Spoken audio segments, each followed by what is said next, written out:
વિકાસ અમને ખ્યાલ છે જરૂરી છે, એટલો ને એટલો આ દેશની અંદર ખેડૂતો એટલો જ જરૂરી છે. ખેડૂત નહીં બચે ને જમીન નહીં બચે તો આપણે આ વીજળીનું શું કરશું? અન્ન જ નહીં પાકે તો આ વીજળીનું શું કરશું? વાવેતર ચાલુ હતું ને એમાં આ કામગીરી ચાલુ થઈને આટલો બધો પોલીસ પ્રશાસન દ્વારા જે અત્યાચાર કરવામાં આવ્યો હતો એ અમારા સરકારશ્રીને જાણ કરવા માટેના આ બધા માધ્યમો હતા. પણ જીતુભાઈ વાઘાણીએ અત્યારે અમને આશ્વાસન આપ્યું છે કે આવનારા સમયની અંદર તમારા દરેક મુદ્દા મેં લીધા છે અને એ બાબતે હું સૂચના આપું છું અને એ હું તાત્કાલિક અમલ કરાવું છું.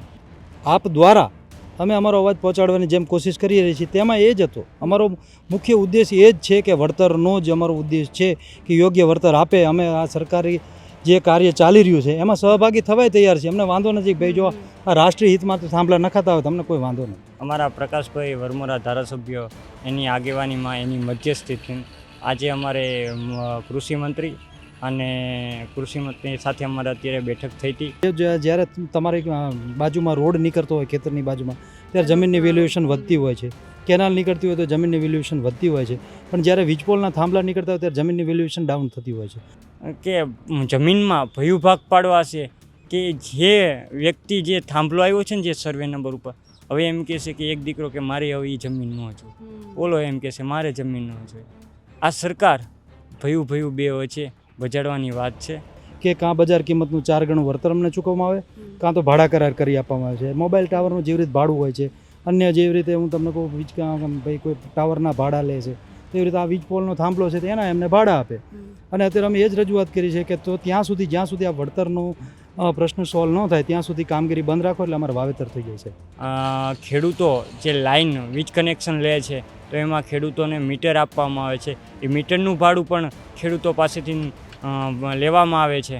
તો અમારા છાતી ઉપર થાંભલો, અમારી જમીનનું માર્કેટ વેલ્યુ આ થાંભલા આવવાના કારણે ઘટી જાય છે, તો અમને કેમ આનું મહિને 30,000 રૂપિયા ભાડું ન ચૂકવવામાં આવે?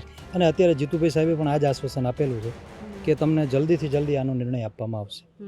જ્યારે વાવણીની સિઝન ચાલુ થઈ ત્યાર પછી આવવાનું ચાલુ કર્યું. વાવણી બરબાદ થઈ ગઈ બધાને. અમુકને 4 વીઘા પડવું છે, એમાં વચ્ચે વીજ લાઈન આવે, એમને કોઈ વળતર મળે એવું નથી. એટલે અમે સરકારશ્રીને વારંવાર રજૂઆત કરતા હતા કામ બંધ કરાવો, અમને વાવણી કરી લેવા દો, પણ કામ કોઈ કાળે બંધ થતું નહોતું. ત્યારે પાલભાઈ આવ્યા અને અમને એ બાબતે મદદ કરવા માટે એમને કોશિશ કરી, એટલે અમે એમને બિરદાવીએ છીએ કે ભાઈ અમને મદદ કરવા કોશિશ કરી. અને ત્યાં સુધી અમે એમ કીધું છે કે જ્યાં સુધી અમારો નિકાલ ન આવે તો અમે એવી અપેક્ષા રાખીએ છીએ ત્યાં સુધી આ કામ બંધ રહે. અને જે પોલીસ અધિકારી છે કે કોઈ પણ વ્યક્તિ છે એને તમે કંટ્રોલ કરો.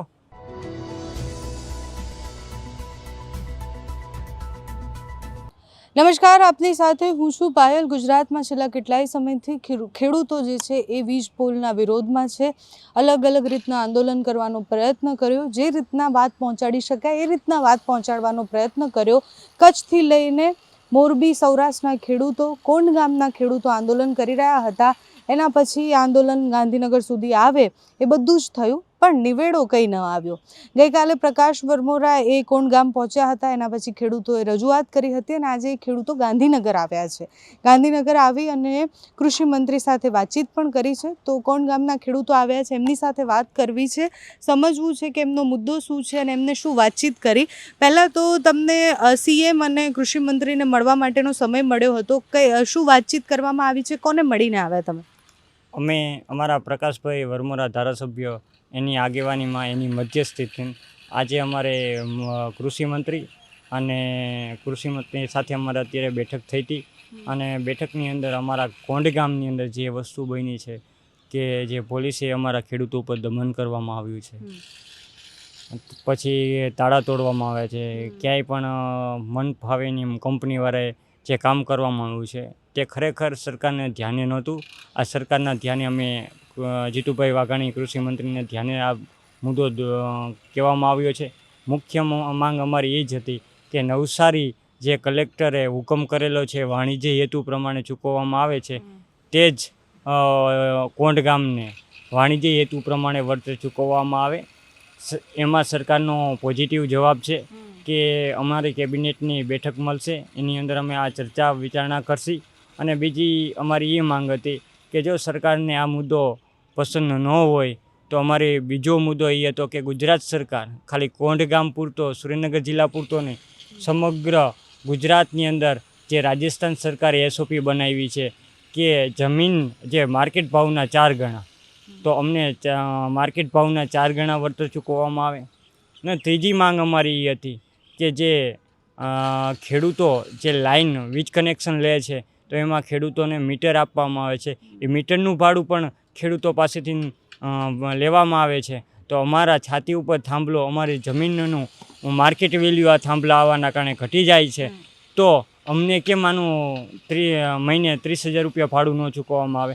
એટલે સરકારને અમે આ 3 વાત ધ્યાને દોરી છે અને સરકારને એમ કીધું છે કે આ 3માંથી અમને કોઈ પણ એક બાબતે અમને આને યોગ્યસર વહેલામાં વહેલી તકે આનું નિવારણ લાવો. અને ત્યાં સુધી અમે એમ કીધું છે કે જ્યાં સુધી અમારો નિકાલ ન આવે તો અમે એવી અપેક્ષા રાખીએ છીએ ત્યાં સુધી આ કામ બંધ રહે. અને જે પોલીસ અધિકારી છે કે કોઈ પણ વ્યક્તિ છે એને તમે કંટ્રોલ કરો અને જ્યાં કંઈ સૂચના આપવાની હોય ત્યાં સૂચના આપો. પણ જીતુભાઈ વાઘાણીએ અત્યારે અમને આશ્વાસન આપ્યું છે કે આવનારા સમયની અંદર તમારા દરેક મુદ્દા મેં લીધા છે અને એ બાબતે હું સૂચના આપું છું અને એ હું તાત્કાલિક અમલ કરાવું છું. આપનું શું નામ છે? મારું નામ છે ઝાલા અર્જુનસિંહ. અને અર્જુનભાઈ, ગઈકાલે જ્યારે પ્રકાશભાઈ કોંડ ગામ આવ્યા એના પછી ગામના ખેડૂતો જે હતા એમને ઘેરી લીધા, બહુ બધા સવાલો કર્યા. ખેડૂતોને અપેક્ષા છે સરકાર પાસેથી કે પછી સરકાર પર એવો વિશ્વાસ છે કે ખેડૂતો માટે વિચારશે? આટલા દિવસથી આંદોલન ચાલે છે એના પછી ચોક્કસ કોઈ પણ સરકાર હોય, સરકારને જ રજૂઆત કરવામાં, સરકાર દ્વારા જ નિર્ણયો લેવાતા હોય અને આ વળતરનો મુદ્દો પણ સરકાર દ્વારા જ સોલ્વ થઈ શકે તેમ છે. એટલે અમે વરમોરા સાહેબના મધ્યસ્થીમાં એમની આગેવાની હેઠળ અત્યારે જીતુભાઈ સાહેબને મળ્યા અને એમાંથી અમને પોઝિટિવ રિસ્પોન્સ મળેલો છે કે ભાઈ અમારો તમારો જે વળતરનો મુદ્દો છે બને એટલી ઝડપથી સોલ્વ કરશું. અને અમે બધાએ ત્યારે માંગ કરી હતી કે ભાઈ અમને બજાર કિંમતનું 4 ગણું અથવા તો ભાડા કરાર કરી આપવાનું. કારણ કે આમાં જ્યારે તમારી બાજુમાં રોડ નીકળતો હોય ખેતરની બાજુમાં ત્યારે જમીનની વેલ્યુએશન વધતી હોય છે, કેનાલ નીકળતી હોય તો જમીનની વેલ્યુએશન વધતી હોય છે, પણ જ્યારે વીજપોલના થાંભલા નીકળતા હોય ત્યારે જમીનની વેલ્યુએશન ડાઉન થતી હોય છે. તો એ દરમિયાન હવે જ્યારે ખેડૂતની જમીનની વેલ્યુએશન ડાઉન થાય છે અને આ એક દિવસ પૂરતો મામલો નથી, થાંભલો ઝાઝા ટાઈમ રહેવાનો, 100 વર્ષની મર્યાદામાં રહી શકે છે એવી રીતની ગણતરી. તો આવી રીતે જો વેલ્યુએશન ડાઉન થતી હોય તો એ માટે અત્યારે અમે ખેડૂતોએ એક જ માંગ કરી છે સાહેબ પાસે કે કાં બજાર કિંમતનું 4 ગણું વળતર અમને ચૂકવવામાં આવે, કાં તો ભાડા કરાર કરી આપવામાં આવે છે. મોબાઈલ ટાવરનું જેવી રીતે ભાડું હોય છે, અન્ય જેવી રીતે હું તમને કહું ભાઈ કોઈ ટાવરના ભાડા લે છે તેવી રીતે આ વીજ પોલનો થાંભલો છે તેના એમને ભાડા આપે. અને અત્યારે અમે એ જ રજૂઆત કરી છે કે તો જ્યાં સુધી આ વળતરનો પ્રશ્ન સોલ્વ ન થાય ત્યાં સુધી કામગીરી બંધ રાખો એટલે અમારે વાવેતર થઈ જાય છે. તમે જેમ કીધું એમ પ્રમાણે કે સરકાર દ્વારા જ તમને કાંક મળવાનું છે, તો થોડા દિવસ પહેલાં જ્યારે ઓલી ટ્રેક્ટર આંદોલન ને રેલી નીકળી હતી ત્યારે તમે આવ્યા હતા કોણ ગામના ખેડૂતો? ચોક્કસ અમે આવ્યા હતા. તો ત્યારે શું થયું હતું? તમને ત્યારે વિશ્વાસ હતો કે વિપક્ષ તમારો અવાજ ગાંધીનગર સુધી પહોંચાડશે? અમારે વિપક્ષની કોઈ મુદ્દો નહોતો, અમારો મુદ્દો માધ્યમ હતો. અમે સરકારને કોઈ પણ એન કેન પ્રકારે આ જે ત્યાં પરિસ્થિતિ ચાલી રહી છે એનો અવાજ પહોંચાડવા માટે આપે અત્યારે માધ્યમ જ છો. આપ દ્વારા અમે અમારો અવાજ પહોંચાડવાની જેમ કોશિશ કરી રહી છીએ તેમાં એ જ હતો. અમારો મુખ્ય ઉદ્દેશ એ જ છે કે વળતરનો જ અમારો ઉદ્દેશ છે કે યોગ્ય વળતર આપે. અમે આ સરકારી જે કાર્ય ચાલી રહ્યું છે એમાં સહભાગી થવાય તૈયાર છે. અમને વાંધો નથી ભાઈ, જો આ રાષ્ટ્રીય હિતમાં તો થાંભલા નખાતા હોય તો અમને કોઈ વાંધો નથી, પણ અમારી જમીન છે, અમારી જીવાદોરી છે, અમારી રોજીરોટી છે, તો એનું યોગ્ય વળતર ચૂકવવામાં આવે. અને એ માટે અમે કોઈ પણ માધ્યમનો સહારો લઈએ છીએ. આપ દ્વારા રજૂઆત કરી છે, ભાઈ મીડિયા દ્વારા કોઈ પણ મીડિયા હોય તો અમે રજૂઆત કરીએ છીએ, અમારા સરકારશ્રી દ્વારા, અમારા જે તે આગેવાનો દ્વારા, અમારા ધારાસભ્યો દ્વારા અમે રજૂઆત જ કરીએ છીએ. ત્યાં એક રજૂઆતનો જ પ્રકાર હતો. અમારે કોઈ એમાં ભાજપ, કોંગ્રેસ કે કોઈ આપની કોઈ રાજનીતિ કરવાની આવતી નથી. કારણ કે ખેડૂતને હું તમને કહું દાળિયા મજૂર નથી મળતા. અત્યારે ખેતી કાર્ય અટકીને પડ્યા છે. તો આવી પરિસ્થિતિમાં અમારે ક્યાંય રાજકારણમાં ક્યાંય ઊભું રહેવાનું હોતું નથી. તો અમે કોઈ રાજકારણને અમારે કોઈ લેવા દેવા જ નથી. માત્ર ને માત્ર અમારા વળતરનો મુદ્દો છે. અને અત્યારે ખેતીવાડીનું કામ ચાલુ, વાવેતર ચાલુ હતું ને એમાં આ કામગીરી ચાલુ થઈને આટલો બધો પોલીસ પ્રશાસન દ્વારા જે અત્યાચાર કરવામાં આવ્યો હતો એ અમારા સરકારશ્રીને જાણ કરવા માટેના આ બધા માધ્યમો હતા. અને હજી આગળ રહેશે. અમે વળતરના મુદ્દા બાબતે હજી અડીગ જ છીએ કે અમને વળતરનું યોગ્ય વળતરનો મુદ્દો અમારો સોલ્વ થાય તો અમને કોઈ જ વાંધો નથી. અમે સાથે રહીને કામગીરી કરાવશું. પણ વળતરનો મુદ્દો જો નહીં સોલ્વ થાય તો હજી અમારી માંગ બધી ઊભી જ છે. તો પાલભાઈ આટલા સમયથી આ મુદ્દાને લઈને જોડાયેલા છે ખેડૂતો સાથે, કોણ ગામમાં અધિકારીઓ સાથે વાત કરવાનું એક બધું જ કર્યું છે. તો આ મિટિંગની જાણ એમને કરવામાં આવી છે? તમે વાતચીત કરી હતી કે કયા કયા મુદ્દાઓ ઉપર સરકાર સાથે આપણે વાતચીત કરવાની છે? કારણ કે આગેવાન તો કેટલા ટાઈમથી એ જ છે ને. આગેવાન એ એમનું કામકાજ સારું છે, ખેડૂતોને જાગૃત કરે છે. નવા જે માનો કે અત્યારે જે કાયદાઓ ચાલી રહ્યા છે કે એના આધારે આ બધા ઠરાવો છે, ઠરાવમાં શું આધારે કેવી રીતે વળતર ચૂકવવાનું છે એ રીતે ખેડૂતોને જાગૃત કરે છે અને એક સારો પોઝિટિવ પોઈન્ટ છે, સારી એવી મહેનત કરે છે. એટલે એ જે ખેડૂતો માટે બિનસ્વાર્થે મહેનત કરતા હોય તો અમે એમને માન આપીએ છીએ, બિનસ્વાર્થે. અને અમારે તો એક જ મુદ્દો છે કે અમને ભૂખ લાગી છે અને રોટલા ગોતી છે, દેશી ભાષામાં ખેડૂતનો આ શબ્દ છે. અને બીજી વાત કે અમારા ગઈઢિયા કહી ગયા કે વાવણી બેઠા હોય ને ત્યારે માંદા હોય, ખાટલામાં હોય, તો બેઠા થઈને ટાઈમે વાવણી કરશો તો તમને આવતા વરસને મૂડી કંઈક હાથમાં આવશે, તમારા છોકરા ખાશે. તો અત્યારે અમારું આ વાવણી ટાણું હતું, કામ બંધ થતું નહોતું, એટલે અમે સરકારશ્રીને વારંવાર રજૂઆત કરતા હતા કામ બંધ કરાવો, અમને વાવણી કરી લેવા દો, પણ કામ કોઈ કાળે બંધ થતું નહોતું. ત્યારે પાલભાઈ આવ્યા અને અમને એ બાબતે મદદ કરવા માટે એમને કોશિશ કરી, એટલે અમે એમને બિરદાવીએ છીએ કે ભાઈ અમને મદદ કરવા કોશિશ કરી. અને એવી જ રીતે અમને અત્યારે વરમોરા સાહેબને અમે કીધું, એટલે એમને અત્યારે જીતુ વાઘાણી સાહેબ સાથે અમને મુલાકાત કરાવી અને પોઝિટિવ રિસ્પોન્સ મળ્યો, એટલે અમે વરમોરા સાહેબને પણ બિરદાવીએ છીએ. અમારે તો ગા વાડે ગોવાડ. કૃષિ મંત્રીનો તમને રિસ્પોન્સ પોઝિટિવ લાગ્યો એટલે તમને કેટલો વિશ્વાસ છે કે એમણે જેટલી વાત કરી છે અને કઈ કઈ વાત પર તમને એવું લાગે છે કે તરત અમલીકરણ કરશે સરકાર? જે વાઘાણી સાહેબે વાત કરી કે ભાઈ આમાં અમુક મુદ્દાઓ તો કદાચ જે એમાં અત્યારે જે બની રહ્યા છે એ બિનકાયદાકીય જ હતા. જે કોંઢમાં જે વારદાતો બનેલી છે, ખેડૂતના ખેતરના તાળા તોડવામાં આવેલા છે, પછી ખેડૂતો ઉપર દમન કરવામાં આવ્યું છે, કોઈ જરૂરી કાગઝાત માંગે કોઈ પાવરગ્રીડ કંપનીવાળા પાસે તો એમને ડિટેન કરી લેવામાં આવતા હતા.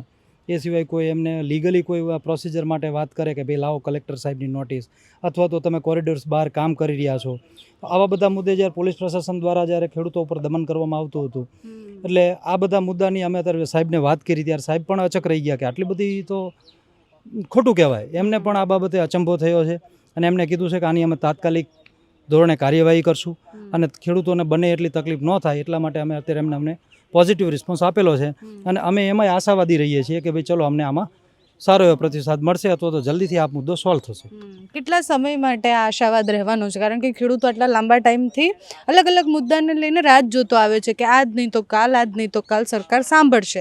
હવે જે રીતે મીટિંગ પણ થઈ ગઈ છે, કૃષિ મંત્રીએ સારી રીતના તમને રિસ્પોન્સ આપ્યો છે, તો જો લાંબા સમય સુધી તમે રાહ જોવાની ઈચ્છા રાખો છો, આંદોલન કન્ટિન્યુ રાખવાના છો, શું કરવાના છો હવે આગળ? પ્રશ્ન તો એ જ છે, અમારા ગામમાં 9 લાઈન સર્વે થઈ છે. હવે અત્યારે 1 લાઈનનું કામ ચાલુ છે, પાછળ બીજી લાઈનમાં ઊભી જ છે. એટલે જો વળતરનો મુદ્દો સોલ્વ નહીં થાય તો આ મુદ્દો સળગતો રહેવાનો જ છે, એનો કોઈ પ્રશ્ન છે જ નહીં.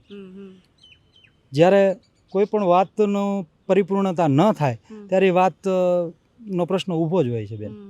એટલે અમે સરકારશ્રી પાસે આ રજૂઆત કરી છે, અત્યારે અમને પોઝિટિવ રિસ્પોન્સ મળ્યો છે અને જીતુભાઈ સાહેબ દ્વારા કહેવામાં આવ્યું છે કે અમને આમાં ખેડૂત પણ આમાં સંવેદનશીલ, ભાઈ સરકાર પણ સંવેદનશીલ છે અને તમારા પ્રત્યે જાગૃત થઈ છે અને હવે આનો અમે જલ્દીથી જલ્દી ઉકેલ આપશું. એટલે અમને અત્યારે આશા બંધાણી છે કે આનો અમને ઉકેલ મળશે. હવે આગળ શું થાય છે એ પછી જ્યારે આમાં જે નિર્ણયો અત્યારે લેવાના છે, જે અમને આશા અપાણી છે, એમાં જ્યારે ફેરફાર થશે ત્યારે પછીના બધા નિર્ણયો પછી લેવાશે. આપનું શું નામ છે?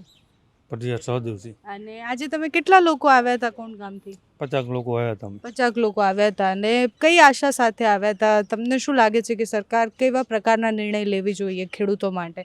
કે માત્ર કોણની સમસ્યા નથી, સૌરાષ્ટ્રના ખેડૂતો છે, કચ્છના ખેડૂતો છે, બધાને વળતરની સમસ્યા છે. બધાને પૂરતું વળતર મળે એવું કરે કંઈક સરકાર, એની આશા લઈને અમે આવ્યા છીએ.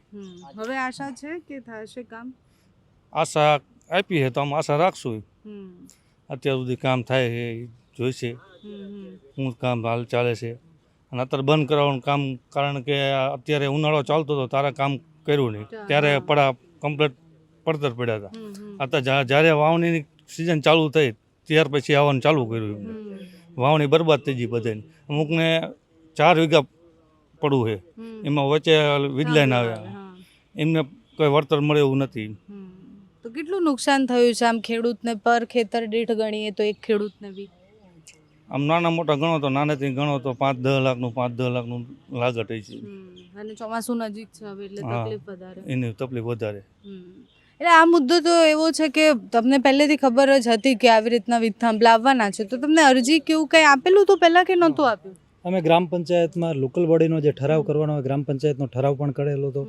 તાલુકા પંચાયતમાં, જિલ્લા પંચાયતમાં કલેક્ટર સાહેબને પણ રજૂઆત કરેલી હતી. એ પછી આ જ મુદ્દે અમે વરમોરા સાહેબની આગેવાનીમાં, અમારા સંસદ સભ્ય સિંહોરા સાહેબની આગેવાનીમાં ભૂપેન્દ્ર પટેલ સાહેબ શ્રી મુખ્યમંત્રી સાહેબ સાથે પણ રજૂઆત કરીને એમની સાથે પણ મિટિંગ કરેલી હતી અને અમને એ વખતે પણ આશા હતી કે આનો જલ્દીથી જલ્દી ઉકેલ આવશે. ત્યારે એવું કીધું હતું કે સરકારમાં એક કમિટી બનાવીને આનો એક કાયદો ઘડવામાં આવશે અને અત્યારે જીતુભાઈ સાહેબે પણ આ જ આશ્વાસન આપેલું છે કે તમને જલ્દીથી જલ્દી આનો નિર્ણય આપવામાં આવશે. તમારી અત્યારે સૌથી પહેલી માંગ શું છે કે જે કામ ચાલુ છે અટકવું જોઈએ કે પછી વળતરનો પ્રશ્ન પહેલો છે? અત્યારે અમારી સૌથી પહેલી માંગ એ જ છે કે અત્યારે અમારે વાવેતરનો સમય છે, વરસાદ માથે તોડાઈ રહ્યો છે, તો અત્યારે અમારું વાવેતર થઈ જાય ત્યાં સુધી કામ બંધ રાખે અને એ સમર દરમિયાન એ લોકો એટલે જે આપણું પ્રશાસન છે એને અમે રજૂઆત કરી છે કે ત્યાં સુધીમાં તમે આ જે વળતરનો મુદ્દો છે એનો પ્રશ્ન સોલ્વ કરી દો અને અમે વાવણી કરી લઈએ, ત્યાં સુધી કામ બંધ રાખો. તો કોણના કેટલા ખેડૂતો આમાં અસરગ્રસ્ત થયા છે, મતલબ કેટલા ખેતરો છે અને કેટલા વીજ થાંભલા નખાવાના છે? 29 વીજ પોલ છે અને કોરિડોરથી ગણીને 169 ખેડૂતો આમાં અસરગ્રસ્ત છે. આ એક લાઈન બાબતે નથી, આ કોંઢ ગામની અંદર ઓલરેડી 9 લાઈન સર્વે થઈ ગઈ છે, એટલે ભવિષ્યની અંદર 9 લાઈન નીકળશે. એમાં પ્રશ્ન કેવો છે કે ખાવડાથી જે સોલાર પ્લાન્ટ નાખવામાં આવ્યો છે તેનું સબસ્ટેશન ગણો ને પાવર સ્ટેશન એ કોંઢ ગામની બાજુનું ગામ છે, મોરબી જિલ્લાનું સાપકડા ગામ. ત્યાં સબસ્ટેશન બનાવવામાં આવ્યું છે. એટલે આંતરરાજ્યની અંદર કોઈ તેલંગાણા હોય કે મહારાષ્ટ્રમાં હોય કે કોઈ પણ જગ્યાએ હોય, એટલે જ્યાં પણ લાઈન વીજ પુરવઠો આપવો પડશે તો કોંઢ ગામના દરેક ખેડૂત આવશે. એટલે આ એક લાઈન પૂરતો નથી, એટલે અમે સરકારને એ જ રજૂઆત કરી. ઓલરેડી અમારી ફળદ્રુપ જમીન છે, આ ફળદ્રુપ જમીનની અંદર આમાં કેવું વસ્તુ થાય કે ફળદ્રુપ જમીનની અંદર આમાં 2 ભાગ કરી નાખે છે અને અત્યારે ખેડૂતો પાસે ટૂંકી જમીન રહી છે, ખેડૂતો પાસે બીજો કોઈ ધંધો નથી. ખેડૂતને 2 દીકરા હોય તો હવે ખેડૂતને સમસ્યા એ ઊભી થશે કે જમીનમાં ભયુભાગ પાડવા છે કે જે વ્યક્તિ જે થાંભલો આવ્યો છે ને જે સર્વે નંબર ઉપર, હવે એમ કહેશે કે એક દીકરો કે મારે હવે એ જમીન ન જોઈએ, ઓલો એમ કહેશે મારે જમીન ન જોઈએ. આ સરકાર ભયું 2 વચ્ચે બજાડવાની વાત છે. એટલે મારી તો મુખ્ય માંગ એ જ છે કે તમે જે આ આખો રણકાંઠો છે રણકાંઠેથી લઈ જાઓ, કેમ અમારી ફળદ્રુપ જમીન ઉપર કરો છો? સરકાર એમ કહેવા માગે છે કે વિકાસ જરૂરી છે, વિકાસ અમને ખ્યાલ છે જરૂરી છે, એટલો ને એટલો આ દેશની અંદર ખેડૂતો એટલો જ જરૂરી છે. ખેડૂત નહીં બચે ને જમીન નહીં બચે તો આપણે આ વીજળીનું શું કરશું? અન્ન જ નહીં પાકે તો આ વીજળીનું શું કરશું? એટલે અમે એમ કહેવા માગીએ છીએ કે યોગ્ય વળતર આપે અને જ્યાં સુધી આ લાઈન જ્યાં સુધી થોડોક સરકારને કે કંપનીને ખર્ચો થાય કે જે રણકાંઠા વિસ્તારની અંદર લાઈન લઈ જવામાં આવે તો અમારી એવી જ માંગ છે કે રણકાંઠા વિસ્તારમાં લઈ જાય તો બધાય કરતાં સારું. અમારે આ લાઈન જોતી જ નથી. એટલે ખેડૂતની સમસ્યા માત્ર એક થાંભલા પૂરતી જ નથી. તમે વિચારો કે આપણા માટે એ જમીનનો ટુકડો હોઈ શકે, ખેડૂત માટેનું આખું ભવિષ્ય છે અને આપણે પણ અત્યારે જ્યારે જમીન લેવા જઈએ તો એને જોઈએ છે આપણા ભવિષ્ય તરીકે. તો કોઈ પણ બાપની એવી જ આશા હોય કે એના બાળકને આપે તો અત્યારે જે છે એવું તો આપે, એનાથી ઓછું કરીને કેમ આપે? એટલે આ બી જ્યારે થાંભલા નખાશે એના પછી એમના જમીનની વેલ્યુ ઓછી થવાની છે, તો એ જ્યારે ભવિષ્યમાં પોતાના બાળકને કે પછી ભાઈ સાથે ભાગ કરવાનો છે તે ઓછું કરીને કેમ આપે? એ મોટો પ્રશ્ન છે ને કયા ભોગે વિકાસ થઈ રહ્યો છે એનો પણ સવાલ છે. એટલે ખેડૂત જ્યારે એવું કહી રહ્યા છે કે એક થાંભલો નખાયો, તો એ થાંભલો નખાયો એટલા જમીન પૂરતી જ વાત નથી, એની આસપાસની જમીનમાં એ ખેતી નહીં કરી શકે, આસપાસની જમીનની ફળદ્રુપતા ઓછી થઈ જશે. લાંબા ગાળે થતી અસરો વિશે પણ આપણે વિચારવું પડશે. અત્યારે તો ખેડૂતો આશા સાથે આવ્યા હતા કૃષિમંત્રી સાથે વાતચીત કરવા માટે, વાતચીત પૂર્ણ થઈ ગઈ છે અને ખેડૂતો હંમેશાથી ખૂબ આશાવાદી રહ્યા છે. એટલે જ્યારે કુદરતનો ફટકો પડે ત્યારે પણ એ આશા રાખી અને ખેતી કરતો આવ્યો છે. એને જ્યારે સરકાર ન સાંભળે તો એ આશા રાખીને ખેતી કરતો આવ્યો છે. અનેક વાર આપણે ખેડૂતોની આશા પર પાણી ફરતા જોયા છે, પણ ખેડૂત એટલો હિંમતવાળો છે, એમને મને જગતનો તાત નથી કહેવાતો. એ ફરીથી ઊભો થાય છે, ફરીથી ખેતી કરે છે. આજે કૃષિમંત્રી સાથે વાતચીત બાદ ખેડૂતોને આશા છે કે આ વિષય પર વિચારવામાં આવશે. પ્રશ્ન એ જ આવે છે કે વિપક્ષ લડે કે પછી સત્તા પક્ષ જવાબ આપે કે કોઈ પણ કંઈ પણ કરે, પણ આ ખેડૂતોનો એકવાર સાંભળી એમની સાથે સંવાદ કરીને એમને સમજાવવાની જરૂર છે, એમની વાત સમજવાની પણ પણ જરૂર છે. એટલે જો સંવાદ થાય તો ઘણું બધું વસ્તુઓ ઇઝી થઈ જાય છે. જેમ કે આજે ખેડૂતોએ સંવાદ કર્યો તો હવે ધીરે ધીરે સરકારને પણ ખબર છે કે કયા મુદ્દા છે, શું કરવાનું છે, ખેડૂતને પણ ખબર છે કે સરકાર શું કરી શકે છે. એટલે કોઈ પણ પ્રોબ્લેમ અને કોઈ પણ સમસ્યાઓ જ્યારે આવતી હોય છે તો સંવાદની ખૂબ જરૂર હોય છે. જો આ સંવાદ વહેલો થઈ ગયો હોત તો ઘણું બધું અટકી શકતું હતું. એટલે કોણ ગામમાં જે થયું, જેતપરમાં જે થયું, આપણે જોયું છે કે કેટલા આક્રમકતાથી ખેડૂતો વિરોધ કરી રહ્યા હતા. ખેડૂતોને અત્યારે સમય જ નથી, એમની પાસે વાવણીનો સમય છે ને એમને આવી રીતના દોડવાનો, આંદોલન કરવાનો, ગાંધીનગર આવવાનો કોઈ સમય જ નથી. છતાં પણ એ કરી રહ્યા છે કારણ કે આ મુદ્દો ખૂબ મોટો છે.